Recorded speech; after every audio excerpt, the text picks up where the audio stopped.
There's a Harley-Davidson Evolution Sportster sitting in the company museum in Milwaukee with 460,000 miles on the original engine. No rebuild, no catastrophic failures. Just regular oil changes every 2,500 miles with basic Harley Dino oil made by Sunoco at the time. The company actually traded the owner, a guy named Dave Willett from High Point, North Carolina, a brand new twin-cam bike to get their hands on his old Tour Glide, because even they couldn't believe what their own engine had accomplished. Meanwhile, Harley's marketing department spent the 1980s and 90s telling everyone the Evolution was finally there, true 100,000-mile engine. They were off by about 360,000 miles. But here's what makes this interesting. Not every Harley engine was built like that Evo. Some were legitimately bulletproof. Others earned nicknames like Troublehead for very good reasons. The 1969 through 81 AMF years nearly destroyed Harley's reputation with shovelhead engines that consumed a quart of oil every 500 miles. Then the early twin-cam motors from 1999 through 2006 were failing at an average of 17,000 miles, according to owner surveys. Yet sandwiched between those disasters, Harley actually engineered some machines that refused to die. We're talking about bikes with documented 100,000-mile lifespans, perfect 5 out of 5 reliability ratings from owner surveys, and engineering so sound they're still running strong decades after they left Milwaukee. This isn't about nostalgia or brand loyalty. This is about which old Harleys were actually built to last forever, backed by real-world data, owner forums, and documented high-mileage examples. Let's count down the 9 that earned their place in the Bulletproof Hall of Fame. Number 9, Harley-Davidson Late Shovelhead, 1980 to 1984. Yeah, I can already hear the comments section exploding. The Shovelhead? The bike nicknamed Troublehead? Here's the thing. You're not wrong to be skeptical. Early shovelheads from 1966 through 79 were disasters. We're talking oil consumption up to 1 quart every 250 miles, smoky exhaust from oil pooling in cylinder heads, and leaking down valve guides, overheating issues because those 10 cooling fins weren't sufficient, and electrical systems so unreliable that owners would swap out the factory electronic ignition for old-school points just to get home. But something changed in the final years. In 1980, Harley added belt drive to stop the oil leakage from the enclosed chain. They threw in a 5-speed transmission and rubber motor mounts to reduce the vibration that was literally shaking these bikes apart. Then in 1981, the same year Harley bought itself back from AMF for $80 million, Willie G. Davidson authorized a new oil pump, improved valve guides, and lowered compression to handle the terrible fuel quality that had plagued earlier models during the oil crisis. These late shovelheads, if properly maintained with aftermarket upgrades from companies like S&S Cycles, can actually hit the 100,000-mile mark. On Harley forums, you'll find owners saying 95% of shovelhead problems were sorted out over 30 years ago. The catch is that most weren't properly maintained, which is why the Troublehead nickname persists. But find a well-sorted late shovel with upgraded cylinders, a decent carburetor swap, and an owner who actually warmed it up before riding? That's a different motorcycle than the AMF-era oil burners that earned the bad reputation. Number 8, Harley-Davidson FXR Shovelhead, 1982 to 1983. Speaking of better platforms, only 2 model years of the FXR came with a shovelhead engine before the Evolution motor arrived in 1984. These early FXRs are now the rarest and most collectible variants in the entire FXR line. And here's why they matter. This was the moment Harley's chassis engineering finally caught up to what riders actually needed. The FXR frame was designed by Eric Buell during his stint in Harley's engineering department. Yes, that Buell, the guy who would later create his own motorcycle company. He brought road racing expertise to Milwaukee and actually made a Harley that could corner without the rider praying to multiple deities. The frame was computer designed to stay neutral and responsive when leaned hard over. The engine was rubber-mounted in a 3-point system that isolated vibration while keeping everything rigid for handling. Traditional Harley riders absolutely hated it. Too Japanese, they said. The exposed frame rails looked like a Honda or Yamaha. It didn't have that pure, solid mount Harley feel where the big V-twin shakes your fillings loose. Harley discontinued the entire FXR line in 1994 because it was expensive to build and the market wanted more traditional cruisers. Number 7. Harley-Davidson FXR Evolution, 1984 to 1994. Now we're getting to where the FXR really came into its own. When Harley dropped the Evolution engine into the FXR chassis in 1984, they created what many consider the best Harley-Davidson ever built. Not the prettiest, not the most powerful, but the best combination of handling, reliability, and that indefinable quality that makes a motorcycle greater than the sum of its parts. The best years are 1990 through 93.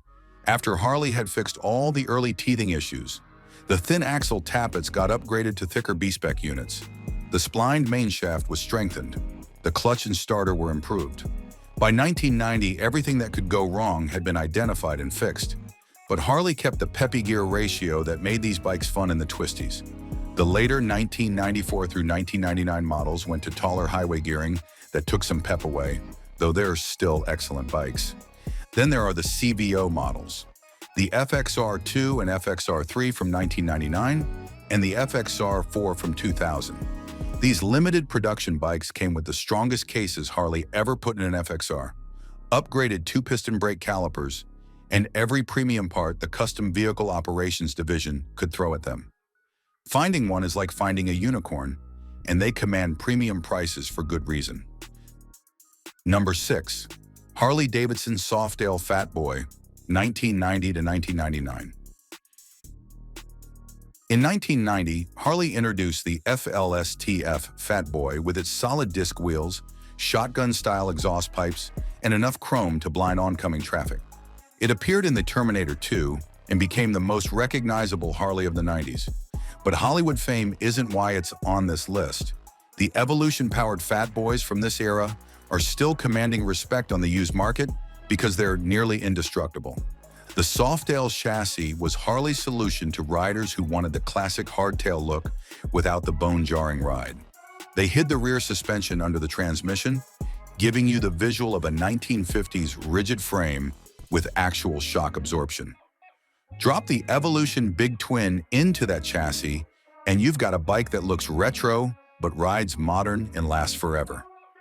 The Evo bottom end is what Harley mechanics call mostly bulletproof. Unlike the shovelhead before it or the twin cam after it, the Evolution doesn't have heat problems, doesn't have chains or belts in the timing chest that can do really bad things internally, doesn't have problems with the crank or main bearings. The aluminum cylinders and heads run cooler than the shovelhead's iron components. Harley spent 7 years developing this engine, and it shows. On forums, mechanics point out that late Evo cases from 98 through 99 are good for future upgrades and won't crack when bored for larger cylinders like early cases could.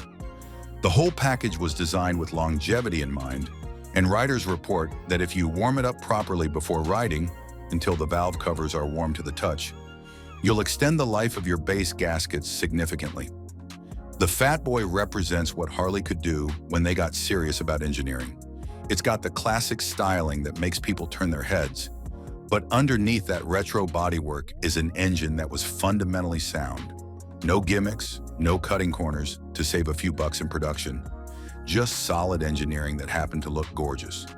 Plus, there's something satisfying about riding a bike that Arnold Schwarzenegger rode through the LA River while firing a shotgun one-handed. Does that make it more reliable? No. Does it make it cooler? Absolutely. Number 5. Harley-Davidson Road King FLHR, 1994 to 1999. The Road King launched in 1994 as Harley's answer to riders who wanted touring capability without the full batwing fairing of the Street Glide or Electric Glide. Detachable windscreen, hard saddlebags that could be removed in minutes, classic styling borrowed from the 50s, and, most importantly for this list, the 1340cc Evolution engine that had proven itself bulletproof over the previous decade. On owner forums, you'll find Road King stories that sound more like Toyota Corolla reliability than Harley-Davidson. Many Road Kings have laughed in the face of Father Time and gone on to clock 75,000 plus miles, with some even hitting the magic 100K, according to reliability surveys. One owner simply stated, "That bike never let me down, very comfortable, easy to ride on long trip." Police departments loved Evolution Road Kings because they could handle extended idling, sitting at traffic stops running radar, and still rack up serious highway miles without the cam chain tensioner failures that would plague twin-cam models starting in 1999. The Evolution motor in the Road King application is understressed. MCN called the powertrain made from girders and in production for decades, so no worries there. The sweet spot is 1994 through 99 with the Evolution engine. In 99, Harley switched to the 1450cc twin-cam 88, and while the Road King itself remained excellent, the early twin-cam engines brought cam chain tensioner issues and cam bearing problems that wouldn't be fully sorted until the 2007 models with the twin-cam 103 and updated tensioners. What makes the Evo Road King special is versatility. You could ride it to work during the week looking dignified and professional, then throw on the bags and windscreen for a 1,000-mile weekend run to Sturgis. The low center of gravity made it surprisingly manageable despite the weight. The ride was smooth and comfortable. And unlike some Harleys that were built to look good parked at bike nights, the Road King was engineered for actual use, high mileage use. If you're looking for a classic Harley touring bike that'll actually make it to your destination without drama, the Evolution Road King is hard to beat. Just make sure you're getting a pre-twin cam model because that engine swap makes all the difference. Number 4, Harley-Davidson WLA Liberator, 1940 to 1952. Let's go back to World War II. The U.S. military needed motorcycles for dispatch riding, military police work, and general transportation in combat zones. They didn't want the most powerful bike.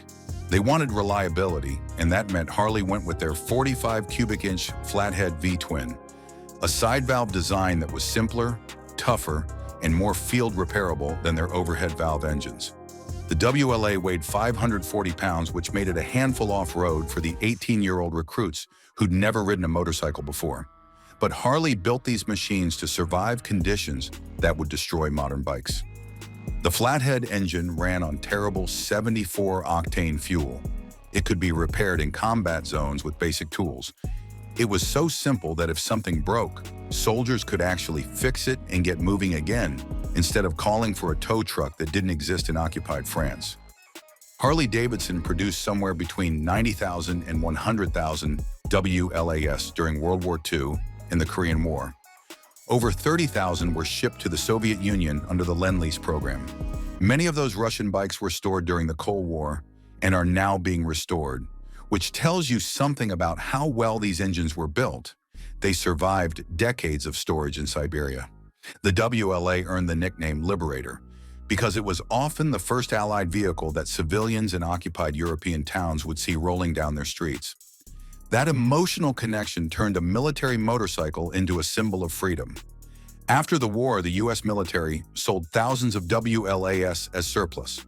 Veterans who'd learned to ride on them bought them cheap and stripped off the military hardware, creating the bobber style and laying the foundation for American custom motorcycle culture. 80-plus years later, you can still find running WLAS at shows and museums. The engineering was that fundamentally sound. No complex electronics to fail, no sophisticated fuel injection to get confused. Just a tough, simple, air-cooled V-twin that refused to quit. If a motorcycle can survive World War II and still be running in 2025, it deserves respect. Harley-Davidson received the Army-Navy E Award for excellence in wartime production, with company employees literally called soldiers of the production line. The WLA wasn't their most advanced motorcycle, it was their toughest. And sometimes that's worth more than horsepower. Number 3, Harley-Davidson Panhead, 1948 to 1965. After the war, riders wanted more refinement than the knucklehead could offer. That bike's iron cylinder heads overheated constantly. The manual valve adjustments drove owners crazy. The knucklehead was revolutionary when it launched in 1936, but by the late 40s it was showing its age. Enter the Panhead in 1948. Harley switched to aluminum cylinder heads that dissipated heat far better than iron, preventing the chronic overheating that plagued knuckleheads. They added hydraulic valve lifters, which meant no more constant valve adjustments. Riders could actually go on long trips without stopping every few hundred miles to wrench on their bikes. The engine was fundamentally more reliable and required significantly less maintenance. In 1949, the Hydra-Glide added telescopic front forks, replacing the old Springer setup and giving riders actual suspension. Then in 1958, the Duo Glide brought rear suspension for the first time, finally ending the hardtail era where the only rear shock absorption came from springs under your seat. By 1965, the final Panheads powered the first Electroglide with electric start, creating a direct lineage to every touring bike Harley builds today. You'll still see running Panheads at shows 70 to 80 years after they left Milwaukee because the engineering was fundamentally sound. The aluminum heads solved the heat problem. The hydraulic lifters solved the maintenance problem. The recirculating oil system was more sophisticated than the total loss systems on earlier bikes. Each iteration, Hydra-Glide, Duo-Glide, Electroglide, built on proven foundations instead of redesigning everything. The Panhead represents Harley learning from their mistakes with the knucklehead and building something better. Not flashier, not more powerful, just better engineered for actual use. That's why these bikes are still running when so many flashier, more powerful motorcycles from the same era are parts bikes or museum pieces. If you find a well-maintained Panhead today, you're looking at a motorcycle that was designed when engineering took precedence over quarterly earnings reports. They took their time, got it right, and built an engine that would define Harley touring bikes for nearly 2 decades. Number 2, Harley-Davidson Dyna Wide Glide and Super Glide, 1995 to 2009. MCN didn't just give the Dyna Wide Glide a good rating, they gave it a perfect 5 out of 5 stars for reliability and stated, "The Harley-Davidson Dyna Wide Glide is a modern Harley, so paint, build quality, robustness, etc. are a given to be amongst the best anywhere. Reliability is pretty much beyond question." That's not faint praise for a Harley. That's the kind of rating usually reserved for Japanese bikes. The Dyna platform took the lessons learned from the FXR, particularly the rubber mount engine concept, and simplified the frame for easier manufacturing. This kept costs down while maintaining the key vibration isolation that prevents the big V-twin from slowly shaking itself apart over tens of thousands of miles. The Wide Glide came with a 26.7-inch seat height, making it accessible to shorter riders despite packing a big twin motor. The chopper-style aesthetics with wide 41mm front forks and bobbed fenders made it one of the most popular Dynas ever produced. The Super Glide earned similar accolades. In fact, MCN said, "Super Glide sports last forever, don't go wrong, don't become obsolete or depreciate, don't go out of fashion." That's a bold claim for any motorcycle, let alone a Harley from an era when the brand's reliability reputation was still recovering from the AMF years. What makes the 95 through 2009 Dyna special is that this era captured the tail end of Evolution reliability, combined with refined twin-cam engineering after Harley had worked out most of the issues. The later twin-cam Dynas from 2007 onward also proved solid after Harley fixed the cam, chain tensioner problems that plagued earlier models. Either way, you're looking at a platform that bridges the gap between smaller sportsters and heavy touring bikes while maintaining genuine reliability. The Wide Glide in particular became a favorite among custom builders because it already looked like a chopper from the factory, but the stock bike was reliable enough to actually ride instead of just looking pretty in a garage. At bike nights, you'd see guys who'd put serious miles on their Wide Glides. Not trailer queens, but actual motorcycles being used for what they were designed to do. Finding a clean Dyna from this era is getting harder as prices climb, but they're still more affordable than FXRs and offer many of the same benefits. If you want a reliable big twin Harley that handles well, doesn't cost FXR money, and won't leave you stranded, the Dyna Wide Glide or Super Glide from this era is hard to beat.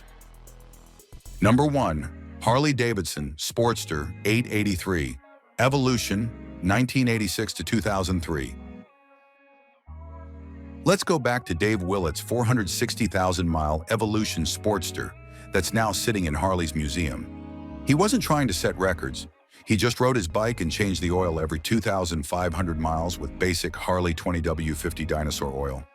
At 460,000 miles, the engine still hadn't needed a rebuild. There's at least one other documented case of an Evolution engine exceeding 400,000 miles with the same simple maintenance routine. An instructor at the Motorcycle Mechanics Institute tore down an early Evo Big Twin at 100,000 miles, pulled out micrometers and dial bore gauges to measure cylinder wear, and found it was absolutely negligible. We're talking about an engine designed in the early 1980s outlasting modern bikes with electronic fuel injection, ride-by-wire throttles, and computer-controlled everything. The 2015 through 2021 Sportster 883 iron, which used the same basic Evolution architecture, earned a perfect 5 out of 5 reliability rating from MCN. They specifically noted the air-cooled Evolution motor in the Sportster range has been around so long now that all the major kinks have been ironed out. The only potential nasty that remains is the spring plate in the clutch, which is known to fail and can be an expensive fix. However, intermittently changing out clutch plates can prevent this and keep the bike running for a long time. Multiple mechanics and high-mileage owners on forums state flatly that the Evolution engine is probably the most durable motorcycle engine ever produced. Not just the most durable Harley engine, the most durable motorcycle engine period, including German and Italian makes and all the Japanese engines. That's a bold claim, but when you've got documented cases approaching 500,000 miles, it's hard to argue. The bottom line is this: if you want the single most reliable old Harley ever built, backed by documented evidence, perfect reliability ratings, and a production run that spanned 4 decades, the Evolution Sportster 883 is the answer. It's not the most powerful, it's not the best handling, it's not the prettiest. But with proper maintenance, it might just be the most reliable American-made motorcycle of all time. The stereotype of unreliable Harleys comes from specific eras, the AMF years and early twin-cam motors. But sandwiched between those disasters, Harley engineered some of the most durable motorcycles ever built. The pattern is clear. Give engineers time to develop engines properly, use simple, proven designs, keep vibration isolated from critical components, and you can build motorcycles that outlast empires. The Evolution engine proved Harley knew exactly how to do it. These 9 bikes are the evidence. The motorcycle industry is changing fast, and not every brand will survive the transition. Speaking of which, you need to see our video on 10 motorcycle brands that might disappear by 2030. Some of these predictions are already coming true, and you won't believe which iconic names are on the chopping block.